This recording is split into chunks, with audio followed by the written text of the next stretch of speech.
Well, good afternoon. My name is Ian Bennett. I'm the National Local Assistant State Team Coordinator for the National Fallen Firefighters Foundation, and welcome to the NFF Connect series. I appreciate everyone spending a little time with us today. Just a couple of the ground rules with it. There'll be no videos or microphones on other than the speaker. And if you have any questions, comments, or anything, the chat function is enabled and will come to us. And time permitting, we can get some questions to the speaker. So just use the chat function there and we'll go through those. So I'd like to introduce the speaker today, Chief Chris Garrison. Chief Christopher Garrison with the Sun Prairie Fire and Rescue. He's been the chief since 2015, and he's also current past president of the Wisconsin State Fire Chiefs Association. His professional fire service career spans over 30 years, beginning as a volunteer firefighter paramedic with the Libertyville Fire Department. Chief Garrison enjoyed a 21-year full-time career with the Lake Forest Fire Department, retiring at the rank of deputy chief. He was a recipient of the Wisconsin State Fire Chief of the Year Award in 2017. And as the chief of the Sun Prairie Fire and Rescue Company, he's been an agent of change, leading the department serving the fastest growing city in Wisconsin from a small volunteer organization to the second largest department in Dane County. Dane County having much growth still to come. So, Chief, thanks very much for joining us today. Absolutely. Thank you for having me, Ian. So a little bit about Chief Garrison. He led his community through the tragedy of a horrific gas main explosion, which leveled a significant portion of Sun Prairie's downtown in 2018. The incident caused transformational change in both the department and the community, and has caused unexpected ripples of change in every aspect of how the department exists, requiring new thoughts, building new relationships, and active management to help the wider fire department community make it through. This was an unfortunate incident that resulted in the line of duty death of Captain Corey Barr. So we're going to discuss that today. So, Chief, let's start with the most important thing. Tell us about Captain Barr. Who was he? What do you want people to know about him? Corey was a unique guy. He not only was he a firefighter, he born and raised in Sun Prairie, so he knew everybody. Sun Prairie is currently the fastest growing city in Wisconsin, outside of Madison and Milwaukee, of course. But we have just absolutely unbelievable growth. But Corey, business owner. So there's a picture of Corey and his wife, Abby. Corey, a local business owner, actually owned the Bar House Tavern and Eatery, which is going to come into play actually a little bit later on in the interview. But this guy, he was a funny guy. He loved to joke. He loved to have fun. He was a people person. Being, of course, an owner of a tavern and a restaurant, you've got to have that personality. He was a leader amongst our bid, our local chamber, where he worked with a lot of the other people in the community to do like bar walks and different community events within the area. He loved his jokes and he loved to have fun. But the other thing I can tell you about Corey, passionate husband, passionate father, and he was passionate about the fire service. They tell me stories about when he found out he got on the fire department when he was high school, and he used to, just walk through the halls of high school saying, "I'm a Sun Prairie firefighter." But the other great thing about Corey is, the word volunteer doesn't hold. It doesn't hold actually with a lot of my firefighters. And we did have that volunteer status now. We're now a completely combination fire department. But Corey was highly educated, very interested in going to classes. He was certified as a fire officer 1. He was certified as a fire instructor. He was certified as an investigator. He understood and knew the importance of the fire service, and he was a captain with us. I had the privilege of promoting him from lieutenant to captain, and he coveted the fire service. If it wasn't for his ownership of the Bar House, I think he would have continued to strive to be a full-time firefighter, because it was truly a passion with him. And one thing I can tell you is I could see all of the buildings that you're going to see in the in some of the future videos and stuff that Ian had put together. But I could see him every morning coming to work. And the biggest thing that I remember about Corey is he used to park right next to this little Mexican restaurant that we have there in town. He used to get out of his car, he used to grab his bag, and he used to turn towards my office. And this was every morning, and wave at me, because he got to work around 10 o'clock. And I was in my office, I would stand up and wave to him. So that's kind of the thing that Corey and I had together. He was very passionate, not only about the fire department, but about Sun Prairie. He helped put together an antique Stoughton engine, which was the original engine, the first motorized fire engine in Sun Prairie. And he helped find it, get it, rebuild it, and make it a centerpiece of our organization. He had passion. Outstanding. Thanks for sharing with us on Captain Barr. All right, tell us about the day of the incident.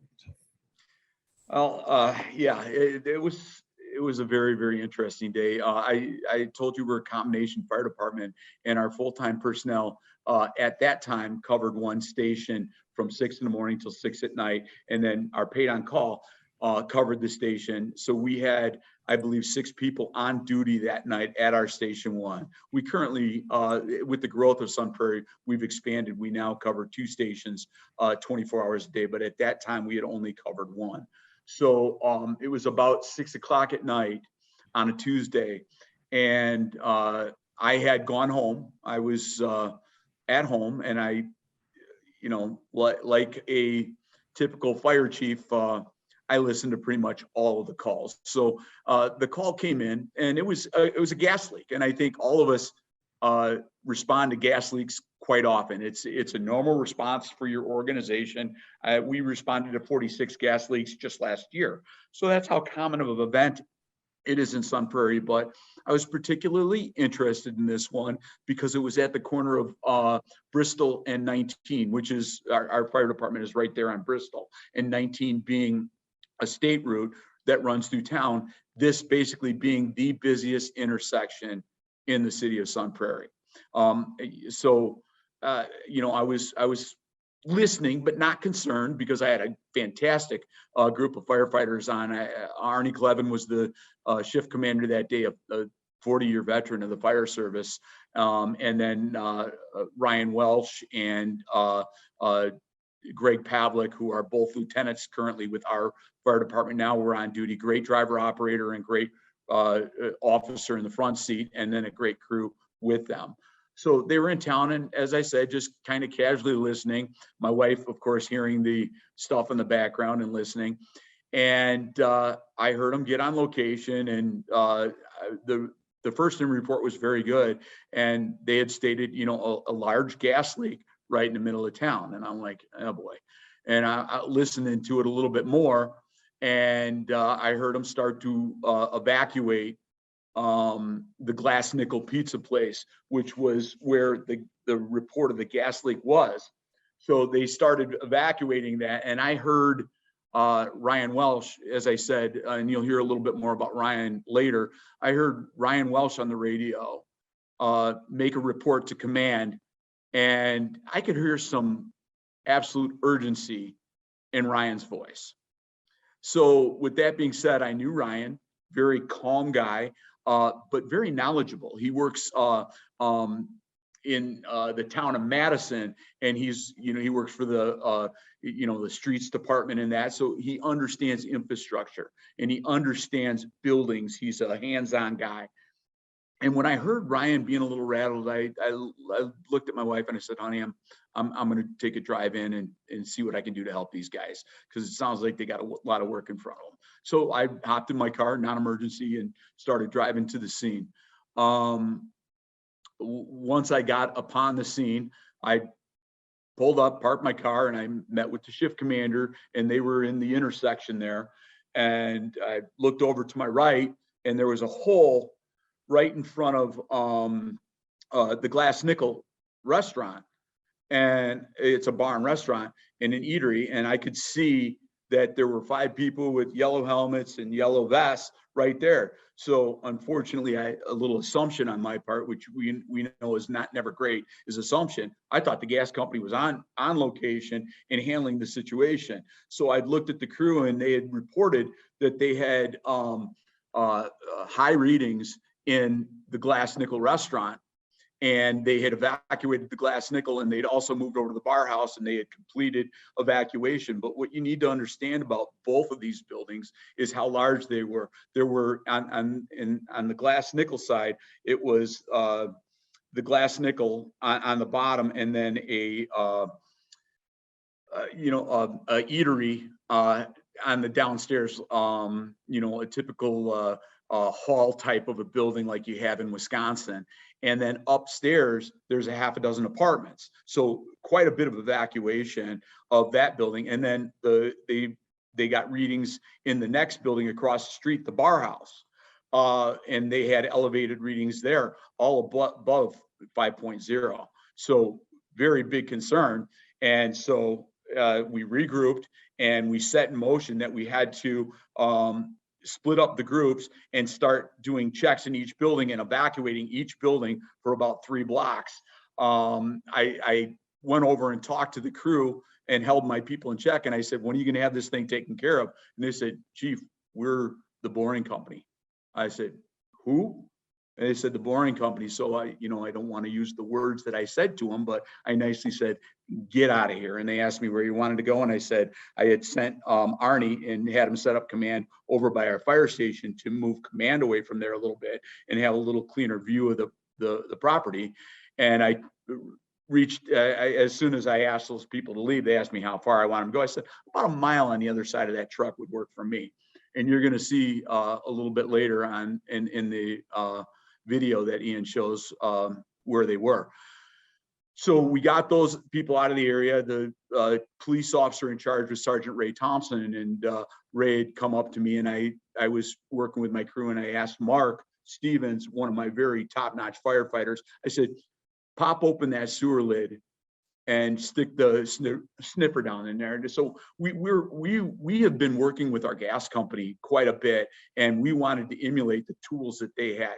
So for a gas leak, we want to make sure we had the best. So we talked to the gas company, we bought the exact same tools they did. So we had a sniffer, and Mark took the sniffer and stuck it down in the sewer, and it just lit up.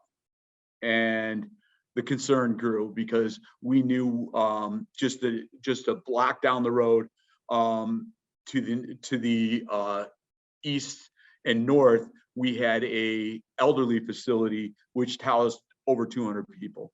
And then back to the east, we had another facility that housed about 50 people. So when I met with the police officer, he said, Chief, what's going on? And I said, Ray, all I got to tell you is a building could blow up, but we've got high readings all throughout the block. And he said, which building? I said, I can't tell you. And I said, just move your people out 3 blocks, and we're going to continue to evacuate people. And we started doing so. So we had a primary search done of those 2 very large buildings with the apartments up above. And remember, it was a primary. So we felt we had a good level of people out of there, but we went to the next building over where across the street where our old city hall was, and an old building there. And we had people who would not evacuate. They wouldn't even come out of their apartment when we were knocking on the doors. So that kind of held us up, but we were able to evacuate both sides of the street for 2 blocks. And there was another restaurant right in the vicinity that had, close to 70 people in it. So in all, we probably evacuated about 200 people. And I went back and started to meet with, in the meantime, Corey had actually come to the scene, and he'd reported to command and said, hey, and here's where the interesting part of it comes up. Corey owned the building up at the corner across the street from where the gas leak was. And we were trying to secure utilities, but we had a long ETA from both our gas company. And one of the things Ryan had said to me is, Chief, we want to control the electrical in the buildings. And that was something that him and Corey were working on. But he said, we got to get this whole grid off in the city. And I said, you're right. So I ran around the building and met with a guy at our utility company, which happened to be literally kitty corner from the building. And I was able to get a hold of a water guy, but not an electrical guy. So he was working on calling people back into the scene.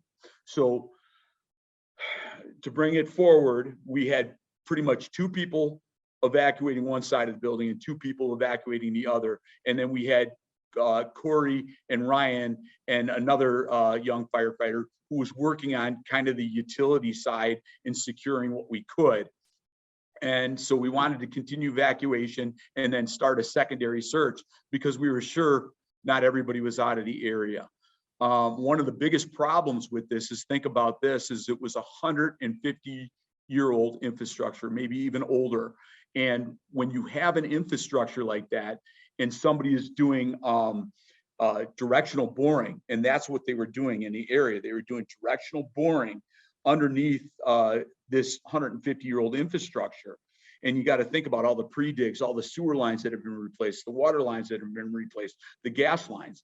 So with that being said, we had so many concerns and we couldn't establish a hot zone. So we said we want to evacuate all residents for, we started at a half mile and then even pushed it to a mile later.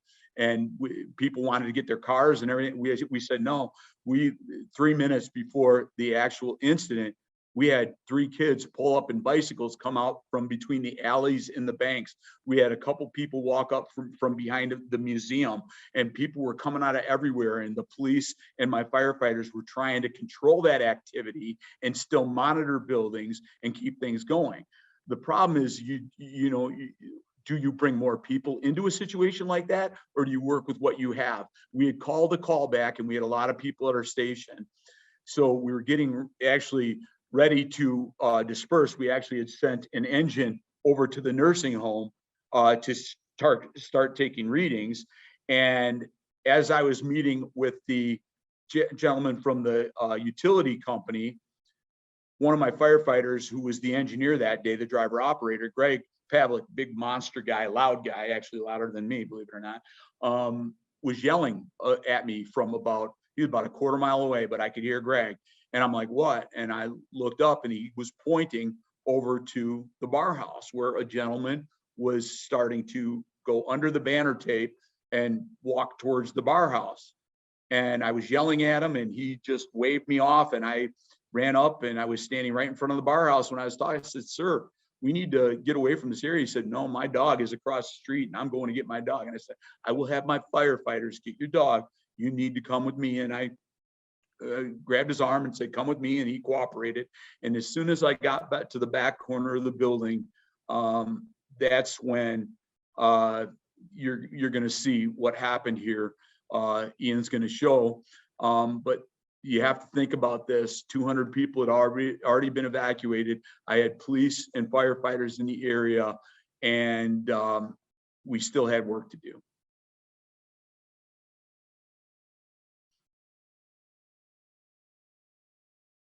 Ian, I'm not hearing you. How about now? There we go. All right. You want to walk us through the pictures now of the? Sure, absolutely. This is a picture of the intersection. And as you can see, our fire department is literally 2 blocks away. So that's where I sent the command vehicle up to. And you'll see in the video that Ian's going to show exactly where command was set up. We had our boards out. We only had 6 firefighters and myself on the scene. So we pretty much had a good idea of where everybody was. But you're going to see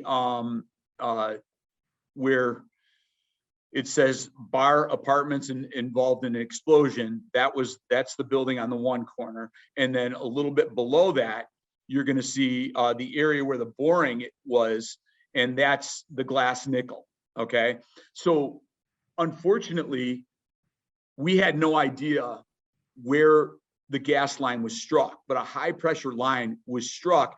And as I said, in our observations, if you can go to the one corner across from the blast down, that's where we thought the gas leak was imminent. And that was the house that we were, the building we were actually the most concerned for. So that's the infrastructure right there. As you can see, very large building, not a small building by any means, 6 apartments on top of each one of those buildings. So I'm not a fan of really watching this, and I didn't watch this video for quite some time, but I think for people to have the opportunity to learn and understand what happened to that day, they have to watch the video. And it's very hard on myself and a lot of the other people who were there that day.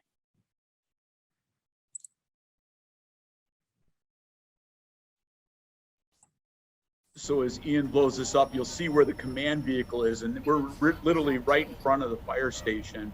And you see the people walking up. That's the boring crew who just did not want to leave the area. What's going to transfer? As you can see, they don't want anything to do with being in the area anymore. The blast, I told you I was on the opposite corner of that building that just blew up, and the whole pressure went completely the other way. And somehow I was fortunate enough not to be part of what happened. But you'll see here in the video, Arnie went back to the command vehicle and he's calling a box alarm to the 3rd level. And he had just recently, moved to that area. He moved command to that area because originally the command function was in the middle of the intersection, right where the explosion happened.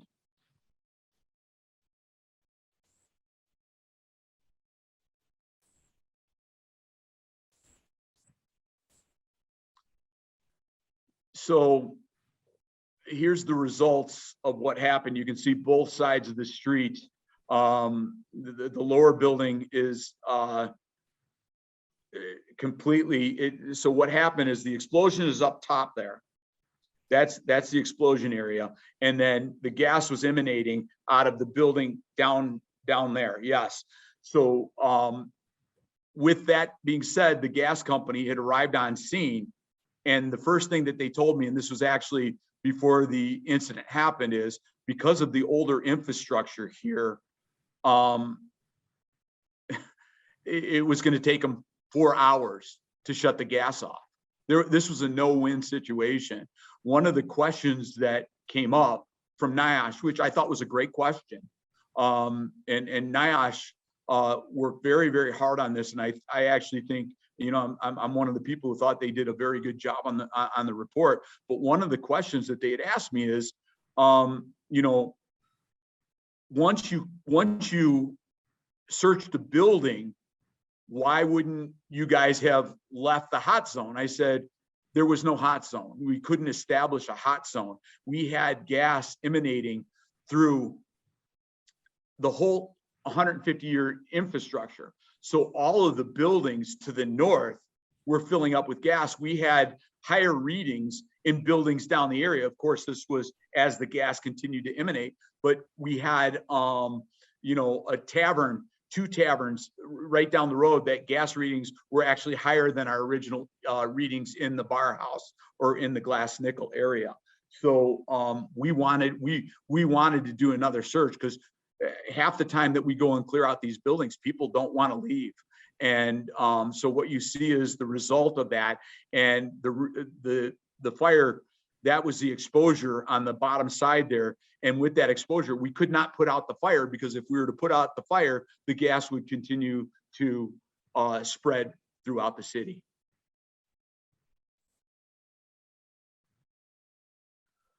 So that was the bar house. Now everybody's heard the bar house. That was actually Corey's building, and Corey owned that business there. You can see the businesses to the left. If you go to the very back far corner of that building, that's where I was when the explosion came. Actually, no, Ian, go to the top picture and go all the way to the back behind on the other side of the silver car. That's where I was. And over on the right side of the building, that's where Corey and Ryan were. So I ran up, met with Arnie, and we tried to get just a location of where all of our firefighters and where our police officers were. And we instantly knew that we were missing Corey and Ryan. And unfortunately, Corey and Ryan were buried under the rubble of the bar house right there. As you can see, this is after the explosion. We were very, very concerned about exposures and gas issues. It literally took out 2 blocks. So this is a lot of people came in and helped evacuate that most of the people there, as you can see, there's people in beds, people with oxygen, people in wheelchairs, people with walking assists. We were moving all of these people out of the area actually before the explosion started. And the same thing was happening at the other building that we were talking about. We had firefighters down there monitoring that area. All right, well, thanks for sharing about the day. Tell us a little bit about what you personally were experiencing as this is unfolding. Well, I was obviously very concussed, and I was at command, and my assistant chief, Arnie Clevin, and my other assistant chief, Thane Westemeyer, was there, and both of them knew that I needed to leave. I was concussed. I was confused.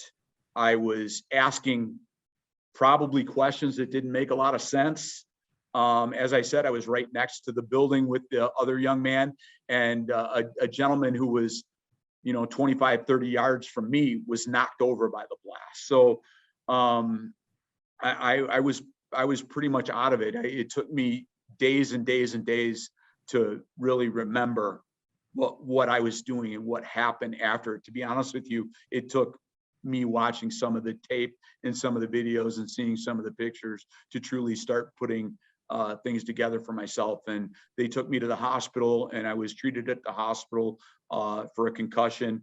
And I was very fortunate while I was there that I had Thane and Arnie and Bill and a couple of other of my chiefs in the area to oversee what was going to happen next. Been about 3.5 years since the incident. What do you want today's firefighters to know about this incident?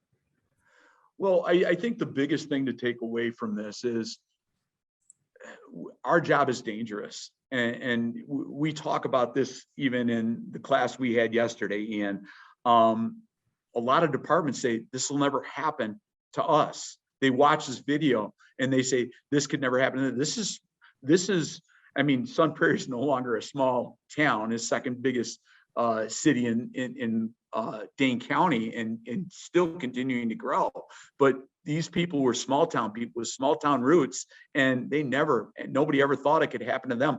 Been in the fire service for 30 years and never been involved in an LODD. I want people to understand the dangers of this job and the importance of not only training, but participation. If you're going to be a volunteer firefighter, then you have to be a good volunteer firefighter. To me, there's no truly such thing as a volunteer firefighter. We all need to be professional firefighters. We need to train to the minimum levels at least and try and do more. I always encourage my firefighters to continue to educate and to continue to improve ourselves. Some of our minimums are some of other departments, the maximum that they do. I encourage people to take instructor classes and take officer classes so they understand all the jobs. So I would say the first thing that you need to take out of this is be ready for anything and understand that this is a dangerous job. It's not about wearing a t-shirt with an emblem on it. The colors are important, but what's more important is the person behind that and how they educate themselves. I think the next thing that you have to take out of that is training, and how important continuous training is on these issues, and continuing to build from this situation. Sun Prairie being the small fire department that it was, we could have crumbled, we could have folded, we could have walked away, but nobody did. Everybody stood their post, everybody stood their ground and kept on going. And then the last thing you got to take out of this is understand the infrastructure of your community and understand your community. Know your buildings. Know the difference between East Sun Prairie and West Sun Prairie. East Sun Prairie is 100-year-old infrastructure. We might have some balloon construction, but we have houses that were built, during the war era, World War II, and those houses are built differently than the newer construction that we see today, that we learned so much from UL, the modern construction that you have, and just understanding that difference and understanding the science of the fire service. It's not that same animal that it used to be. So I think that's what we've taken out of it. Excellent. Any changes implemented in your agency after this incident? Well, you always look for changes and there's no perfect event. You know, we lost a firefighter, and that's the most tragic thing. And unfortunately, you know, probably every one of us that were there that day probably wake up every day and think of Corey probably. PTSD is an issue in the fire service. And I think, you know, even myself, you know, who's been in the fire service for 35 years, everything that I've seen, it accumulates and it builds up in our heads. We've got to take care of ourselves. But changes that were made, we were fortunate to work with our community. Our community was absolutely unbelievable. The backing that we had from them, but we were able to we were able to staff another station. We were able to increase our response and have a better understanding about the emergency management in our city and how police, fire, and EMS all have to continue to work together. Before I came, there was a rough relationship between fire, police, and EMS. But I would say we walk together today, even more because of it. You know, the tools that we have to do our job are much better. Our operational budget is very, very generous. We've got great rigs. We got great tools. To enhance our response to gas incidents, we were able to buy lasers. So we got a laser that helps us with our response. But I would honestly say that every time a gas leak is reported from dispatch, which I said we had 46 of them last year, that little thing pops into everybody's head. What'd you experience in the days, weeks, months after the incident personally? Well, the experience, I think anybody can say, is the community. It was absolutely amazing. Hundreds and hundreds of people showed up at the fire department to march in honor of Corey. There was no, you know, finger pointing or anything else. I think the city, and that's why I thought it was important for everybody to see the actual explosion, because 200 people were in our downtown that day and not one resident was hurt. Ryan Welsh was hurt very badly, but he has come back and he is a stronger firefighter today for what he's experienced. And he's actually been promoted to lieutenant, and he is just one of the guys that are heart and soul of our organization. I seen the training level kick up. People want to come. You know, a lot of people throughout the state and throughout the country are struggling with recruitment and retention because of our active members. And this has nothing to do with me. We're training constantly. We have a great training facility in Sun Prairie, and we're posting the fitness and the training that we're doing on our Facebook page. And I encourage everybody who is listening to this podcast today to look at our Facebook page and look at the things that we do to keep ourselves in physical shape, in mental shape, and the activities that we do. We are nonstop at training. We're nonstop in trying to improve our organization. For all the worst thing in the world that could happen to you is a firefighter fatality, but we're lucky we didn't lose numerous firefighters, numerous police officers, and numerous residents that day. Corey paid the ultimate price, but I honestly, knowing Corey in my heart, if he knew the results, he would do everything he did no differently that day. You mentioned talking about when a gas leak got dispatched afterwards, you had you thought about it a little bit. Was there a confidence issue with the department, anything? And if so, how did you regain that confidence? You know, everybody had 2 weeks after the incident to review and think of their status on the fire department. We didn't have anybody walk away. In fact, we had older members want to come back. We had one guy who'd been retired for 10 years, who was already a 20+ year veteran of the organization, come back, and now he's again one of the leaders in our organization. We had numerous former firefighters come back and reinstitute and reestablish connections with the organization. You know, it's hard to continue to do that, and it's always a struggle because of the changes in the fire service. But no, I would say our confidence actually went up. I think that it put a chip on my firefighter shoulders to want to be better, to want to move forward. And I think that a lot of them wanted to do that to honor Corey and honor the organization and honor the colors that we wear. Excellent. What advice would you give to officers or firefighters who may have to deal with the loss of one of their own based on your experience? Educate, train, educate, train, educate, train. You know, we have to pay attention to this.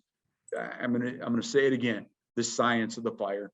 If people aren't embracing what UL is out there teaching right now, you're never going to see the chief from Sun Prairie. Well, don't say never, because you can never say never, but I don't put people on roofs anymore. You know, you don't, vertical ventilation to me is, let's establish horizontal ventilation because it's better. Let's understand that. Let's not introduce oxygen into structures. Okay, let's understand how fire moves. That's the first thing that I would tell them. Then in addition to that, I would say educate, educate, educate, but don't just do it in the fire service. There's many leaders out there outside of the fire service who can teach you how to learn. We have numerous Simon Sinek quotes in our fire department and different issues out there. God bless, you know, some of the old teachers of the fire service, but honestly, we need to understand the science of fire. But the other thing we need to understand is how people work and how to treat people.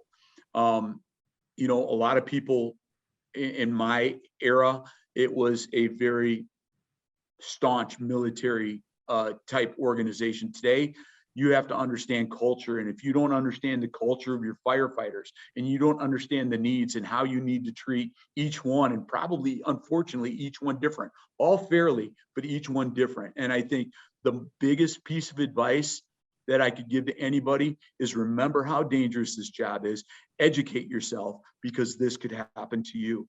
And remember how you treated people, because you might lose somebody that you didn't treat so well. And that person, something might happen to them someday, and you might never have the opportunity to say you're sorry. Now, I'm not saying that I'm the kindest, loveliest guy in the firehouse, but I do my best to treat everybody fairly and kindly and listen to my firefighters, because it's a new culture, it's a new age. And if you continue to run your fire department like we did 20 and 30 years ago, you will not have recruits and you will not have retention. Excellent. Thanks. All right, let's share a couple of these. All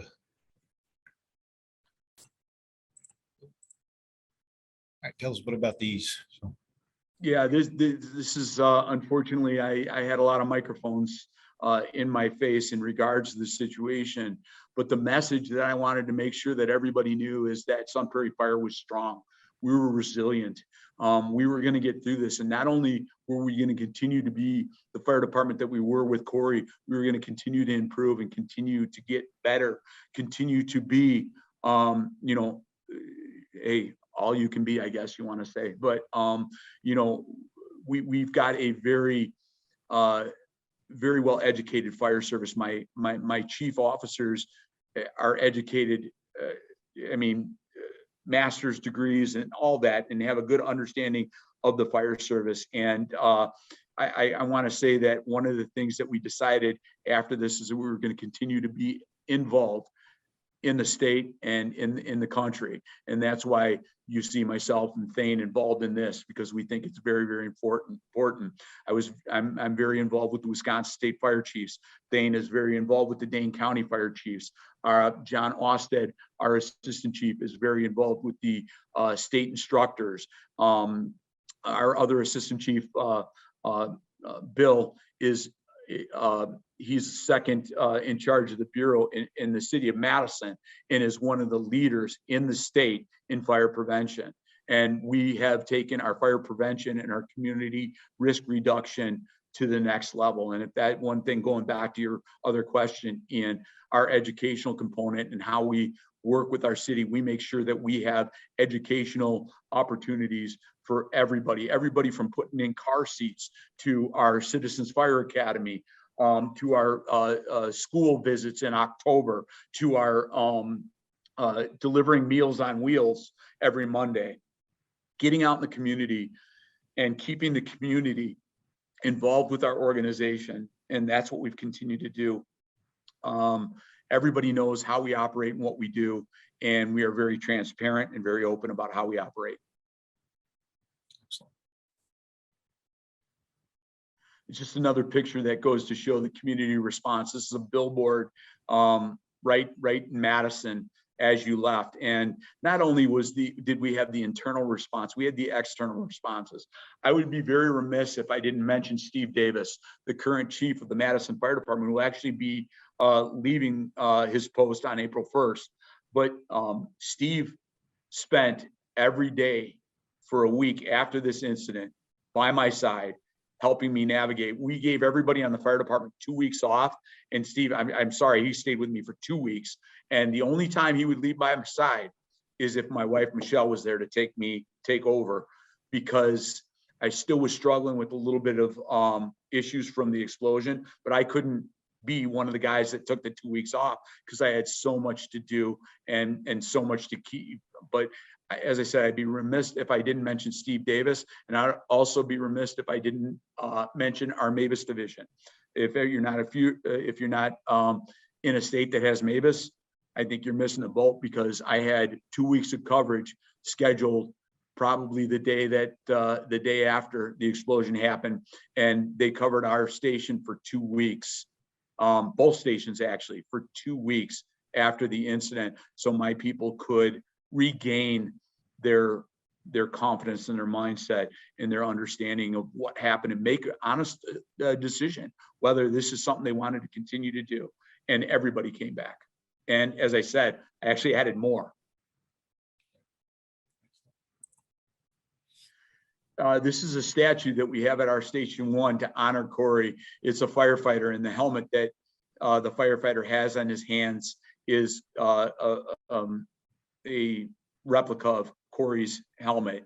And it's a great place to come, sit, have coffee. All of the material that you see, the beautiful sidewalk and the beautiful patio that this sits on, all of that was donated to us, and the city paid for the statue. And it's a place for Abby and the girls, Haley and Aubrey, have an opportunity to go and honor their father. It's right across the street from where the incident happened. And it's just a beautiful place to sit, have a cup of coffee. There's a hydrant waterfall right next to it, so don't drink too much coffee while you're sitting next to it. But it's a beautiful, beautiful piece to our organization, and very coveted by us and what we do. We're very proud of it. Thanks. We have a video here, just kind of wraps everything up and talks about the incident. And I was telling you, Ian, I had never seen this video, but this is, it actually gives the people who are watching this and the people who see this a total view of what we dealt with. This gives the best view that I've ever seen. And I think when people are done seeing this, they'll understand the struggle with trying to establish a hot zone and trying to mitigate this situation that we had in front of us. But I'm very proud of my people, and thank you for the opportunity. Excellent.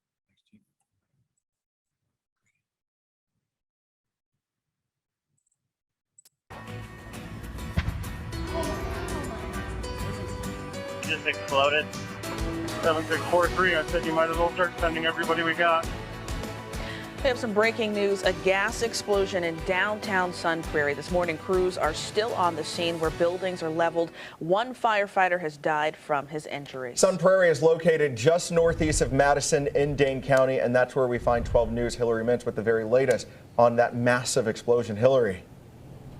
Hey, good morning, guys. I'm outside of Sun Prairie High School. This has really served as kind of a home away from home for many dozens of residents that had to evacuate after last night's blast. About 80 people being helped by the Red Cross. 80 people spent the night here, and they've been helping them. And some of them are leaving this morning here, but they cannot go back home yet. Let's show you the incredible video. I mean, this blast rocked the downtown and surrounding area. Huge plumes of smoke fireballs. It looked like a war zone downtown near Main and Bristol.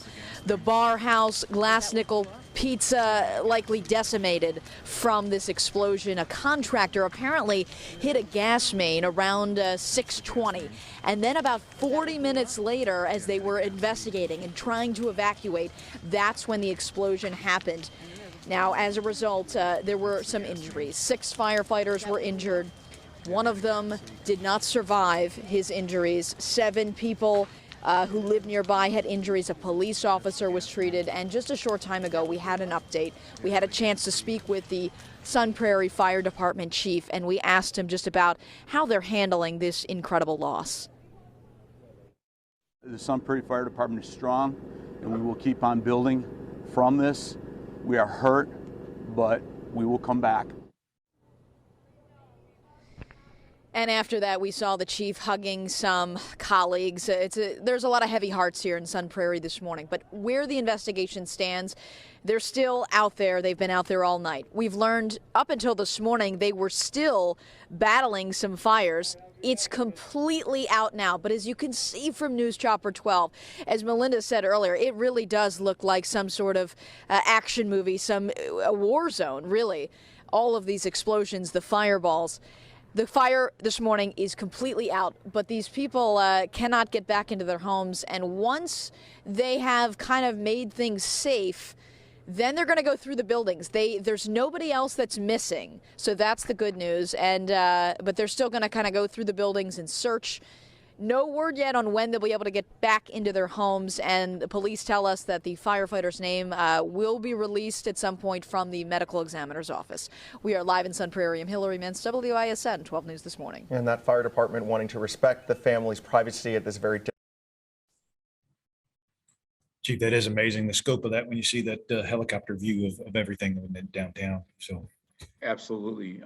Again, Ian, I just like to say there were so many people who contributed to this. Our mayor was incredible. The governor, Scott Walker, was absolutely amazing in what he did for us. Again, our mayor, our city administrator, and then our building department and our police officers who did the investigation. I can't say enough about them. And that's not even talking about the auxiliary people, the Red Cross, and all the other organizations that chipped in and helped. I mean, our people were displaced for days, some of them, and some of them lost everything they owned. The apartments that were above both of the places and one house was totally engulfed. One of the things that I did not mention is we did not have an all clear of that house. We had tried to evacuate it, and then we'd come back, and we literally had to pull some people out of the window of the house because the front of it was burning. So it was a long haul, but Sun Prairie is still here and stronger than ever. Excellent. Because, and as I said, we will always honor Corey. Well, thank you very much for sharing, Chief. Truly appreciate your honesty, your willingness to share this incident, honoring the memory of Corey Barr by educating the fire service about what happened and the impacts on the department and yourself. So thank you. Thank you. One thing I didn't mention, Chief Garrison, we're actually down, him and I are both here in Alabama. He's a member of our Chief to Chief cohort. One of the things we have, the foundation has, is our uniform support groups, chiefs, incident commanders, company officers, that are available to help other departments that go through line of duty deaths. And Chief's one of our cohort in the chief section, and that's what he does. He will willing to reach out. So if you have a line of duty death, you want to talk about the program, firehero.org, be willing to obviously give us a yell, and we can get you in touch with somebody if you need that assistance. So thank you all for joining us today. That concludes our program. Let's see our next program. Please join us the fourth Thursday in April 28th, 1 p.m. Eastern Standard Time. We're actually going to talk to Chief John Butler. He's currently with the chief of the Fairfax County, Virginia Fire Department. At the time of the line of duty he's going to talk about, he was the chief of the Howard County, Maryland Fire and Rescue Department back in July of 2018. Had a large residential structure fire that resulted in the death of firefighter Nate Flynn. We've actually reviewed this incident from an incident commander perspective. Retired Battalion Chief Chuck Ridgely back in August of 2020 reviewed this incident. We talked about it and the impact it had on him. So we're going to get the different perspective this time from the fire chief of it. So hope you can join us Thursday, April 28th, 1 p.m. Eastern time. If there's anything we can do from the foundation, please get a hold of us. Thanks for joining us and hope you'll have a great day. Take care.